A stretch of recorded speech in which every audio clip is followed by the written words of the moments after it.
They say that during the day, the wilderness belongs to us. We pave it, we map it, and we put it on our Instagram stories. But at night, the lease expires. There are places in this country, deep in the Cascades, high in the Rockies, and along the flat, dead highways of the desert, where the rules of logic simply don't apply. Tonight, I'm bringing you 3 terrifying accounts from people who stepped over a line they didn't know existed. These aren't campfire stories, these are testimonies. If you're sitting in a dark room right now, you might want to turn a light on, because once you start talking about these things, they tend to start listening. Story 1: The Cascades Incident. My name is Ethan. I work for a boutique travel agency in Seattle. Last fall, I was managing a guided hiking tour for a group of graduate students.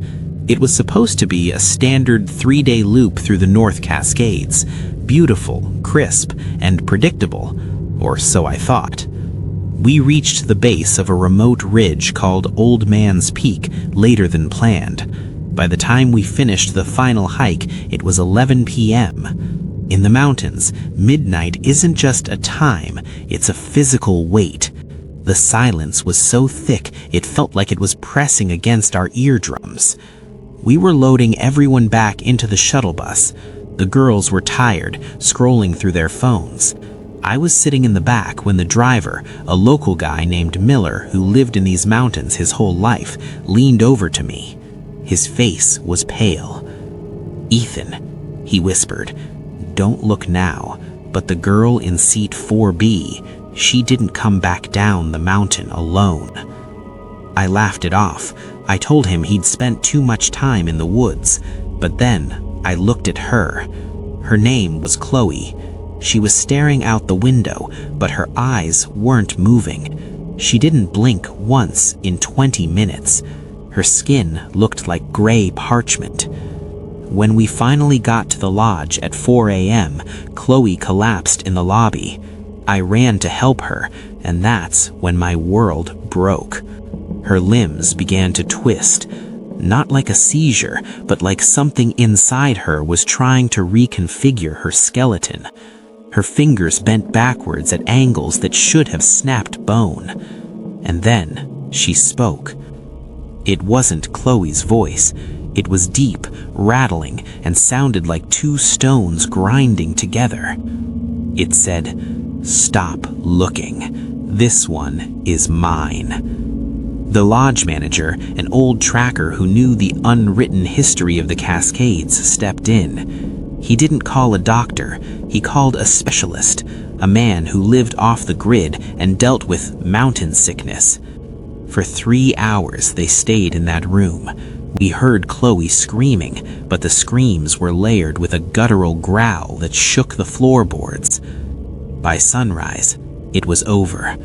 Chloe was evacuated to a hospital in Seattle.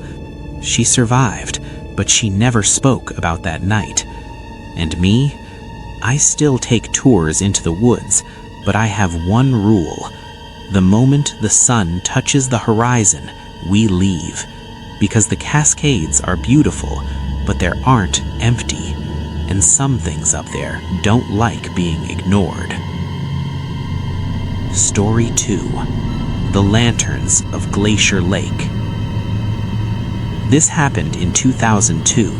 My name is Leo, and back then, my 3 best friends were obsessed with off-map hiking.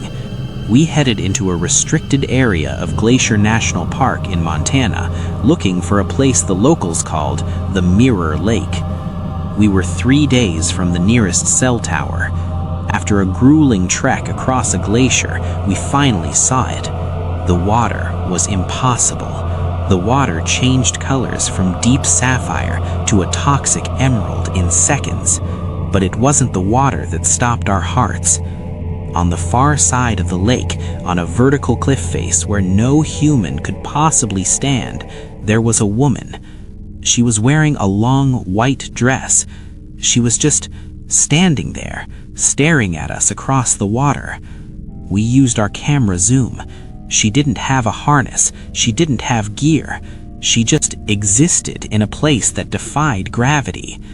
Then she was gone. Not a fall, not a climb, just gone. We set up camp in a state of high alert.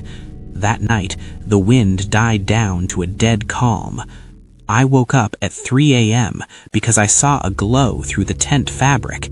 I looked through the plastic window. Encircling our tent were 12 lights. They looked like old-fashioned lanterns, but they were floating 5 feet off the ground. Behind the lights were silhouettes, tall, spindly female figures with hair that reached their knees. They weren't walking, they were orbiting our tent in a perfect, silent circle. We stayed inside, clutching our knives, reciting every survival rule we knew. We heard a scratching sound, like long fingernails dragging across the nylon of the tent. When the sun finally broke, we bolted. We didn't even pack our cooking gear. We checked the tent. There were 3 deep gouges in the fabric, right where my head had been resting. They weren't animal claws. They were clean, surgical cuts. An old ranger at the trailhead later told us, "You went to the mirror? You're lucky you kept the tent zipped. In that valley, the hidden ones don't like visitors.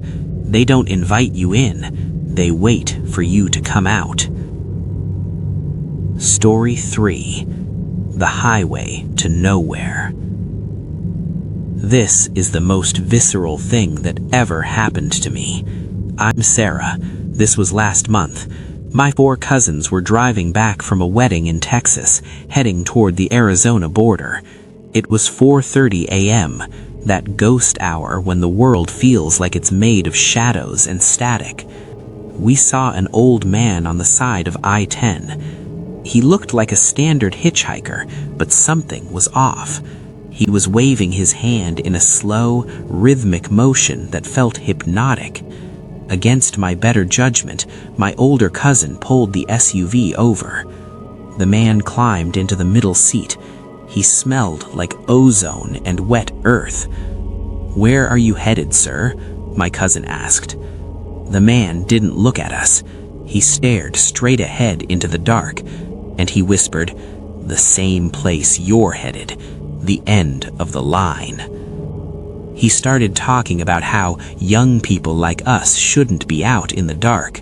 He said we were calling out to death.